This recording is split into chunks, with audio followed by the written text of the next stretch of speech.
So మొత్తం మీద suspend చేసిన తర్వాత, అంటే కాంగ్రెస్ పార్టీ నుంచి సస్పెండ్ చేసిన తర్వాత తీన్మార్ మల్లన్న నిన్న ప్రెస్ మీట్ పెట్టారు. ఆ ప్రెస్ మీట్లో ఆయన కొన్ని కీలక వ్యాఖ్యలు చేశారు. బీసీ ముఖ్యమంత్రి లక్ష్యం, కాంగ్రెస్ లో అగ్రవర్ణాలకు ఒక న్యాయం, బీసీలకు మరో న్యాయమా?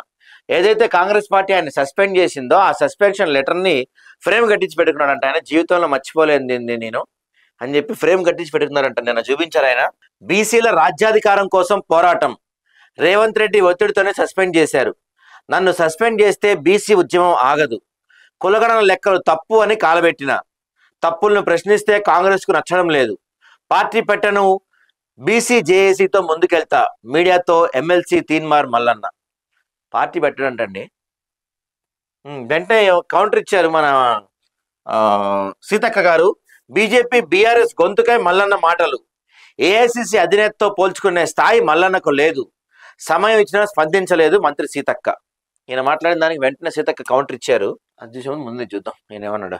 ప్రభుత్వం చేస్తున్న తప్పులను ప్రశ్నించేందుకే పార్టీ నుంచి నన్ను సస్పెండ్ చేశారని తీన్మార్ మల్లన్న చెప్పారు. మరి పార్టీ నుంచి సస్పెండ్ చేశారు, మరి ఆ ప్రభుత్వం ఆ పార్టీ ఇచ్చిన ఎమ్మెల్సీయే కదా మీకు ఉంది, దానికి కూడా రిజైన్ చేయొచ్చు కదా మల్లన్న గారు. మీరు చాలా మంది కోరుకుంటున్నారు మిమ్మల్ని రిజైన్ చేయమని. మరి సో బుధవారం మీడియాతో మాట్లాడుతూ తనను కాంగ్రెస్ నుంచి సస్పెండ్ చేయించి రేవంత్ రెడ్డి చాలా పెద్ద పొరపాటు చేశారు, బీసీలకు రాజ్యాధికారం ఎందుకు రాదో చూస్తామన్నారు, నన్ను సస్పెండ్ చేస్తే బీసీ ఉద్యమం ఆగిపోతుందన్న భ్రమలోంచి రేవంత్ బయటికి రావాలి, నాలాంటి వాళ్ళ పక్కన ఉండొద్దని సీఎం రేవంత్ రెడ్డి కోరుకుంటున్నారు, ఈడబ్ల్యూఎస్ కోటాకు ఇబ్బంది ఉండకూడదనే ఉద్దేశంతోనే కులగణన తప్పుగా చూపారు, 90 ఏళ్ల తర్వాత కులగణన చేస్తే చప్పట్లు కొట్టేవాడు కూడా లేడు, కులగణనపై సీఎం రేవంత్ రెడ్డితో చర్చకు రెడీ, పిసిసి అధ్యక్షుడిపై ఒత్తిడి చేసి రేవంత్ రెడ్డి నన్ను సస్పెండ్ చేయించారు, బీసీలకు 42% రిజర్వేషన్లు ఇస్తానన్న రాహుల్ గాంధీ హామీతోనే కాంగ్రెస్ లో చేరాను, తన పక్కన వారు బానిసగా మాదిరి బతకాలని రేవంత్ కోరుకుంటారు, రేవంత్ చేసిన కులగణన చిత్తు కాగితంతో సమానం, సొంత మంత్రులకే ముఖ్యమంత్రి పేరు గుర్తు రావటం లేదని ఘాటు వ్యాఖ్యలు చేశారు. 2011లో రాహుల్ గాంధీ చేసిన పన్నే తాను చేసినట్టు తెలిపారు. మన్మోహన్ తీసుకొచ్చిన ఆర్డినెన్స్ ను రాహుల్ గాంధీ చించలేదా? కోమటిరెడ్డి బ్రదర్స్ కు ఒక న్యాయం, మల్లన్కు ఒక న్యాయం అని ప్రశ్నించారు. కాంగ్రెస్ లో అంతర్గత ప్రజాస్వామ్యం అగ్రవర్ణాలకు మాత్రమే అని వెల్లడించారు. ముఖ్యమంత్రి, మంత్రులు కులగణనలో నిర్లక్ష్యంగా పాల్గొన్నారని తెలిపారు. అగ్రవర్ణాలను ఎక్కువ చూపి బీసీలను తొక్కిపెట్టారని మండిపడ్డారు. రేవంత్ రెడ్డి పదే పదే తప్పులు మాట్లాడుతూ దొరికిపోతున్నారని, ప్లాన్ ప్రకారం కాంగ్రెస్ ను ఖతం చేసే పనిలో సీఎం రేవంత్ రెడ్డి ఉన్నారంటూ సంచలన కామెంట్స్ చేశారు. సీఎం రేవంత్, ప్రధాని మోడీ ఒకరికొకరు సహకరించుకుంటున్నారన్నారు.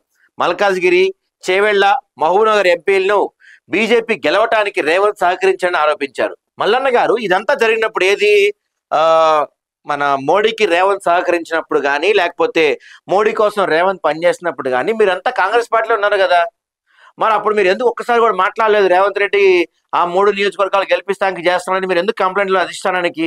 మీకు ఛానల్ ఉంది కదా, మరి మీ ఛానల్లో మీరు ఎప్పుడు ఎందుకు చెప్పలేదు? ఇప్పుడు పార్టీ సస్పెండ్ చేశాక బయటకు వచ్చి మాట్లాడుతున్నారు కానీ పార్టీలో ఉన్నప్పుడు ఎందుకు మాట్లాడలేదు మీరు?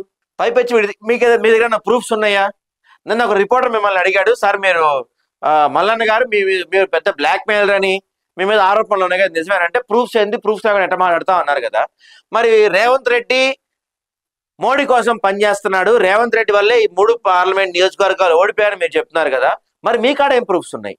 ప్రూఫ్స్ చూపించగలుగుతారా మీరు? మల్లన్న గారు చెప్పాను, మీరు చూపించగలుగుతారా? మీరు ఆరోపణలు చేయొచ్చు, మీ మీద ఆరోపణలు చేయకూడదా? ఇదే అన్యాయం అండి. బలమైన కేసీఆర్ తో తాను కొట్లాడినప్పుడు రేవంత్ ఎక్కడ ఉన్నారని ప్రశ్నించారు. మహబూబ్నగర్ ఎంపీగా వంశీచందర్ రెడ్డిని రేవంత్ రెడ్డి ఓడించాడన్నారు. మహబూబ్నగర్, మల్కాజ్గిరి ఎంపీలను గెలిపించుకుని రేవంత్ తనను గెలిపించారా అంటూ మండిపడ్డారు. రేవంత్ కూర్చున్న సీఎం కుర్చీకి పునాది పట్టడానికి తాను కారణమని స్పష్టం చేశారు. నా రెక్కల కష్టంతోనే కాంగ్రెస్ అధికారంలోకి వచ్చింది, కాంగ్రెస్ అధికారంలో రావడానికి నా పాత్ర కూడా ఉంది. కేసీఆర్ నియంత్ర పాలనలో కాంగ్రెస్ నా న్యూస్ ఆఫీస్ గాంధీ భవన్ గా మారింది. నేను ప్రచారం చేసిన 45 అసెంబ్లీ నియోజకవర్గాల్లో కాంగ్రెస్ కు 42 సీట్లు వచ్చింది. రేవంత్ నచ్చకున్నా 2028లో బీసీ ముఖ్యమంత్రి ఖాయం. హనుమంతరావు, అంజన్ కుమార్ యాదవ్ లాంటి వాళ్లకు కాంగ్రెస్ లో స్వేచ్ఛ లేదు. అధికారంలోకి వచ్చి 15 నెలలైనా కాంగ్రెస్ కార్యకర్తలు సంతోషంగా లేరు. గౌడ్ కోటాలో జగ్గారెడ్డి సతీమణికి కార్పొరేషన్ పదవి వచ్చింది. రెడ్డిలు పప్పు బెల్లం లెక్క కార్పొరేషన్ పదవులు పంచుకున్నారంటూ తీన్మార్ మల్లన్న వ్యాఖ్యలు చేశారు. అలాగే సోమాజిగూడ ప్రెస్ క్లబ్ నిర్వహించిన మల్లన్న ప్రెస్ మీట్ కు బీసీ జేఏసీ నేతలు కూడా మద్దతు తెలిపారంట. దానికి సీతక్క గారు కౌంటర్ ఇచ్చారు. ఏఐసిసి అధినేత రాహుల్ గాంధీతో తీన్మార్ మల్లన్న పోల్చుకునే స్థాయి అతనికి లేదని మంత్రి సీతక్క అన్నారు. మల్లన్న వ్యాఖ్యలపై ఆమె బుధవారం ఏర్పాటు చేసిన విలేకరుల సమావేశంలో మాట్లాడారు. కార్యకర్తల శ్రమతో కాంగ్రెస్ అధికారంలోకి వచ్చిందని తెలిపారు. కొందరు నేతలు బీజేపీ, బీఆర్ఎస్ గొంతుకలై మాట్లాడుతూనే ఆరోపించారు. బీఆర్ఎస్ చేయలేని తాము చేశామని, అభినందించాల్సింది పోయి విమర్శలు చేస్తారని ప్రశ్నించారు. ఏఐసిసి అగ్రనేత రాహుల్ గాంధీతో పోల్చుకునే స్థాయి మల్లన్నది కాదని చెప్పారు. కులగణనపై అభ్యంతరాలు ఉంటే శాసన మండలిలో మాట్లాడాలని అన్నారు. కులగణనకు 50 రోజులు సమయం ఇచ్చామని, అది సరిపోదా అని మంత్రి సీతక్క నిలదీశారు. కాగా తెలంగాణ కాంగ్రెస్ పార్టీ ఇన్ఛార్జ్ మీనాక్షి నటరాజన్తో మంత్రి సీతక్క, షబ్బీర్ అలీ, జానారెడ్డి, జీవన్ రెడ్డి, విహెచ్ తదితరులు విడివిడిగా గాంధీ భవన్లో సమావేశమయ్యారు.